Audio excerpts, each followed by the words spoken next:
આપણે પાઠ 1 થી 4 અને પુનરાવર્તન ગુજરાતીમાં સમજી લીધું. તો હવે જોઈએ એના પછીનો આગળનો અભ્યાસક્રમ. તો એની અંદર છે કવિતા. તો કવિતાનું નામ શું છે? પાંચમી કવિતા છે, તેનું નામ છે મહેનતની મોસમ. મહેનતની મોસમ છે કવિતા છે. તો કવિતા છે એ આપણે જોઈએ કે વરસાદ આવે છે ત્યારે પાક ઉગી નીકળે છે. તો જે લોકો હોય છે ખેડૂતો, એ પાક ઉગી નીકળે છે ત્યારે એને લણવા માટે જાય છે. એ આનંદ આવે છે. જ્યારે વરસાદ આવે છે ત્યારે એનું વાતાવરણ ખૂબ જ અનેરું હોય છે.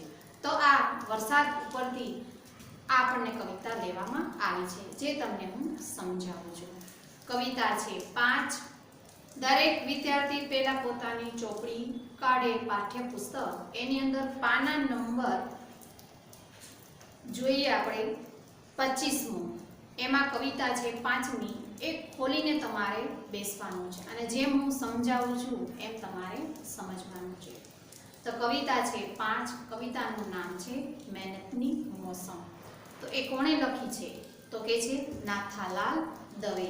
તે તેમનો જન્મ તો 3/6/1912 અને એમનું મૃત્યુ તો 25/12/1993.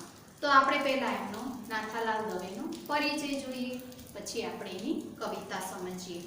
તો નાથાલાલ ભાણજી દવેનો જન્મ અમરેલી જિલ્લાના ભુવા ગામમાં થયો હતો. શિક્ષણ ક્ષેત્રે શિક્ષક, આચાર્ય તેમજ શિક્ષણાધિકારી તરીકે તેમણે પોતાની સેવાઓ આપી છે. કાલિંદી, જાહ્નવી, અનુરાગ, પિયાબીન એમના નોંધપાત્ર કાવ્ય સંગ્રહો છે. નર્મમર્મ અને કટાક્ષ જનિત હાસ્યથી ગુજરાતી કવિતાને તેમણે સમૃદ્ધ કરી છે. રમ્ય શબ્દચિત્રો, ભાવનું માધુર્ય, છંદો, ગેય-ઢાળો પરનું માધુર્ય એમની કવિતાનો વિશેષ છે. તો આ કવિતા છે એક શેના ઉપર આધારિત છે? તો આપણે જોઈએ બાળમિત્રો કે આ કવિતા છે તે કવિએ પાક લણવાની ઋતુને મહેનતની મોસમ કહી છે. શું કહે છે? કે જ્યારે પાક લણવાનો હોય છે ત્યારે એને શું નામ દેવામાં આવ્યું? કઈ છે? શું નામ દેવામાં આવ્યું છે? તો કે છે મહેનતની મોસમ.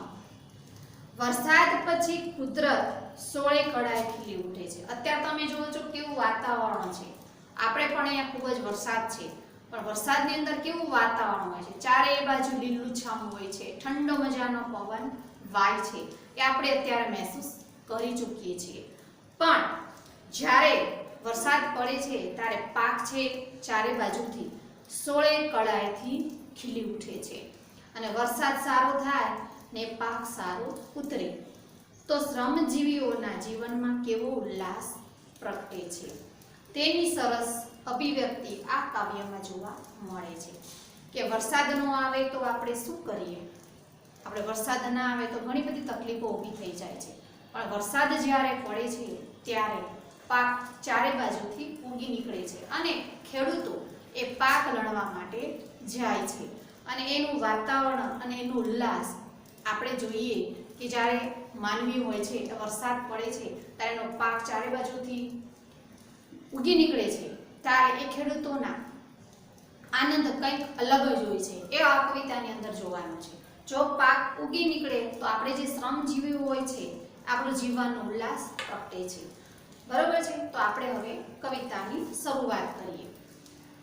કે સોનાવરણી સિંહ બની મેહુલીએ કીધી મહેર રે, ભાઈ મોસમ આવી મહેનતની રે. શું કહે છે? કે જ્યારે વરસાદ ખૂબ પડે છે ત્યારે આજે ચારેય બાજુ સીમ એ કેવી બની જાય છે? સોનાવરણી. એટલે કહે છે કે ચારેય બાજુ વરસાદની મહેર થઈ છે અને તેથી તો આખી સીમ કેવી છે? સોના જેવા રંગવાળી થઈ ગઈ છે. એટલે હે ભાઈ, મહેનત કરવાની મોસમ આવી છે, એટલે કે લણવાની ઋતુ આવી છે. એવું કહે છે કે વરસાદ આવે છે ત્યારે પાક આપણે લણવા માટે જવું પડે છે, એની મોસમ આવી ગઈ છે.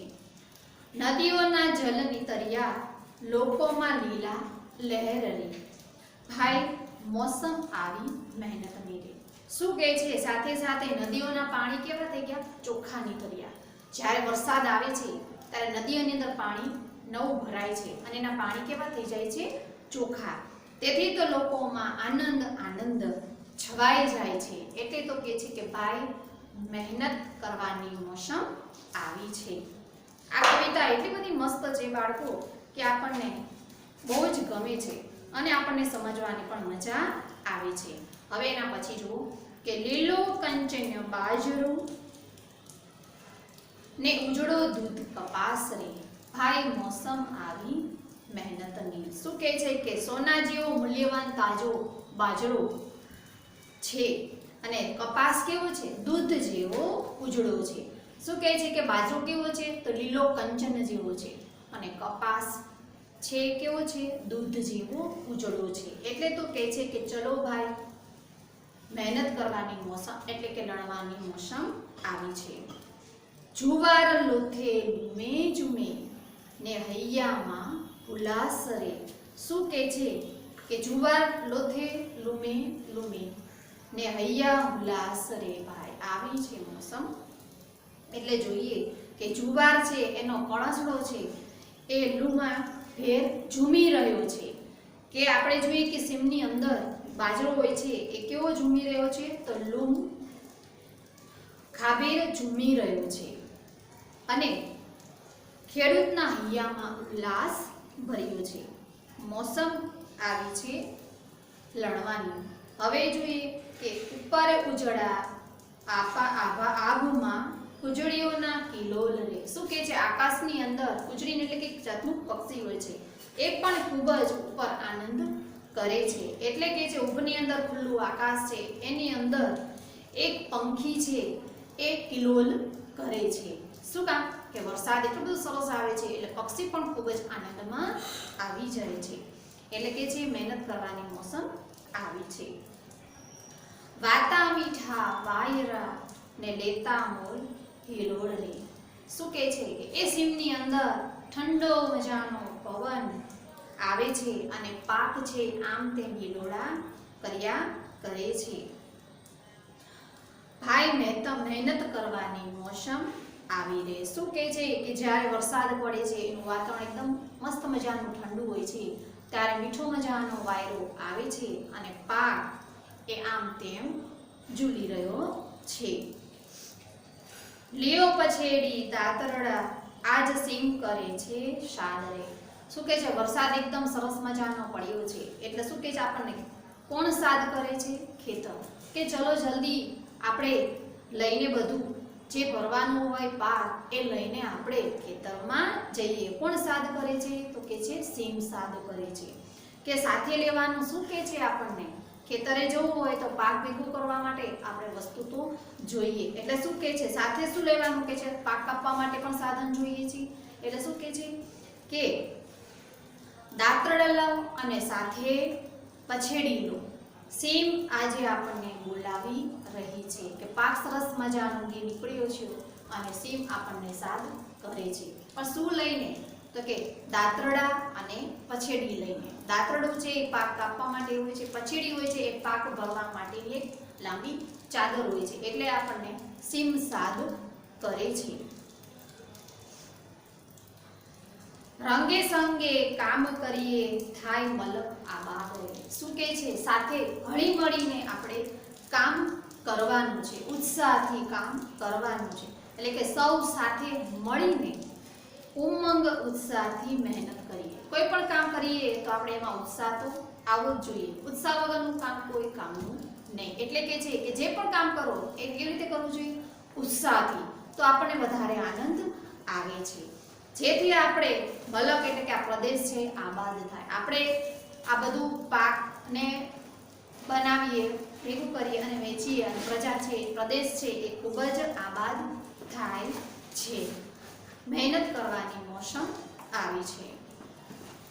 લીપી ગુપી ખડા કરો લાવો ઢગલે ઢગલા ધાન રે. શું કહે છે કે લીપી ગુપીને ખડા તૈયાર કરો, ત્યાં ઢગલે ઢગલા ધાન લાવો રે. ભાઈ મહેનત કરવાની મોસમ આવી છે. શું કહે છે, લીપી ગુપીને આપણે મૂકવાનું છે અને જે પાક ઉગ્યો છે એ ઢગલા ઢગલા આપણે ધાન આપણે લાવવાનું છે. જે ખેતરની અંદર આપણે પાક વાવ્યું છે, ઉગાડ્યું છે, એ આપણે ઢગલો કરીને મૂકવાનું છે. રડનારો તે માનવી ને દેનારો ભગવાન. શું કહે છે કે રડનારો કોણ છે? તો માણસ છે, અને દેનાર કોણ છે? તો કે છે ભગવાન. એટલે તો કે છે કે મહેનત કરીને રડનારો માણસ છે તો દેનાર પણ ભગવાન છે. એટલે કે ચાલો ભાઈ, મોસમ આવી છે મહેનત કરવાની. તો બાળ મિત્રો, અત્યારે તો વરસાદ પડે છે એટલે આપણને કવિતા સમજવાની બહુ મજા આવે કે વરસાદની અંદર પાક સરસ મજાનો ઉગી નીકળ્યો હોય અને એ ખેતરમાં જઈને સીમમાં આ લોકો ખેતરમાં જઈને પાક લણે છે અને એ પાક પછી આપણને મળે છે ત્યારે આપણે તો ખોરાક ખાઈએ છીએ. જો કશું જ આ દુનિયામાં ખાવા પીવાનું ના મળતું હોત તો આપણે જીવી શકીએ નહીં. એટલે વરસાદ પણ ખૂબ જરૂરી છે બાળકો. એટલે વરસાદ જો આવે તો પાક સરસ મજાનો ઉગી નીકળે છે અને આપણને ખોરાક પણ મળી રહે છે. તો બાળ મિત્રો, કવિતા મેં તમને સરસ મજાની સમજાવી દીધી. પણ આ કવિતા કઈ છે? તો પ્રકૃતિ ગીત છે. શું છે આ? પ્રકૃતિ ગીત. જે વાતાવરણ, આ પ્રકૃતિ આપણને જે સરસ મજાની દરેક વસ્તુ આપે છે, હવા, પાણી, પ્રકાશ, આ બધું જે આપે છે, કોણ આપે છે? તો પ્રકૃતિ આપે છે. તો આ પ્રકૃતિ પાઠ ગીત છે. આ એ શું કહેવાય છે? મહેનતની મોસમ. તો કવિતા મેં અહીંયા પૂર્ણ કરી છે. પણ બાળ મિત્રો, મેં અહીંયા સામે બોર્ડ ઉપર શબ્દ સમજૂતી લખી છે આ કવિતાની. તે શબ્દ સમજૂતી હું તમને સમજાવું છું, તે તમે ધ્યાનથી સમજજો અને આ તમારે નોટની અંદર લખવાની છે. તો આપણે જોઈએ કે પહેલું છે સોનાવર્ણી. તો સોનાવર્ણીનો અર્થ શું થાય છે? તે સોના જેવા રંગવાળી, અને શું કહેવાય છે? સોનેરી, એટલે કે સોના જેવું પાક ઉગી નીકળ્યો છે. સીમ તો ખેતર કે ગામની હદ, તે ભાગની જમીન. તમને મેં કીધું ને મેં કે વરસાદ આવે છે, પાક ઉગી નીકળ્યો છે, તો ખેડૂતો કઈ જગ્યાએ જાય છે?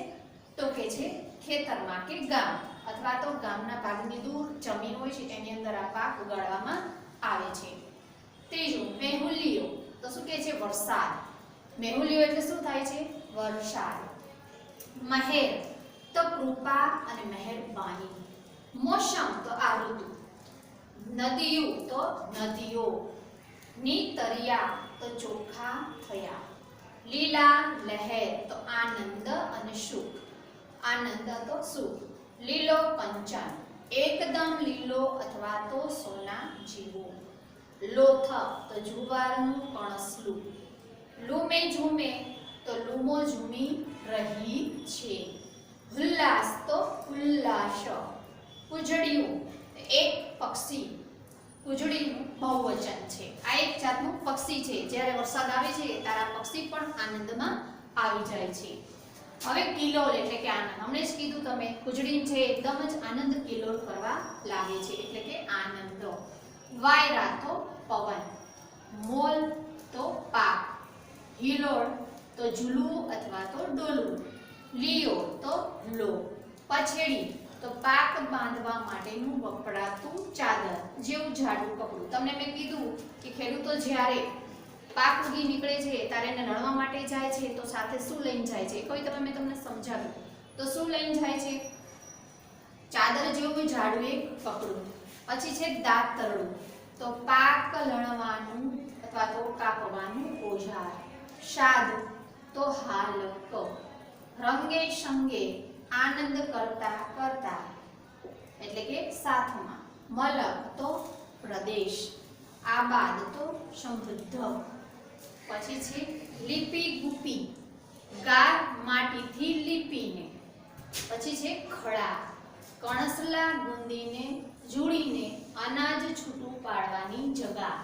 જે ખડા એટલે કે અનાજ આપણે જ્યારે ભેગું કરીએ છીએ ત્યારે એને છૂટું પાડવામાં આવે છે, એને શું કહેવામાં આવે છે? ખડા. પછી રડનારો તો કમાનારો અને દેનારો તો આપનારો. તો બાળ મિત્રો, કવિતા તમને મેં આજ પાંચમી સમજાવી. એ કવિતા તમારે નોટની અંદર પહેલા લખવાની છે. એ લખ્યા પછી તમારે આ શબ્દ સમજૂતી લેશનની અંદર લખવાની છે. આભાર.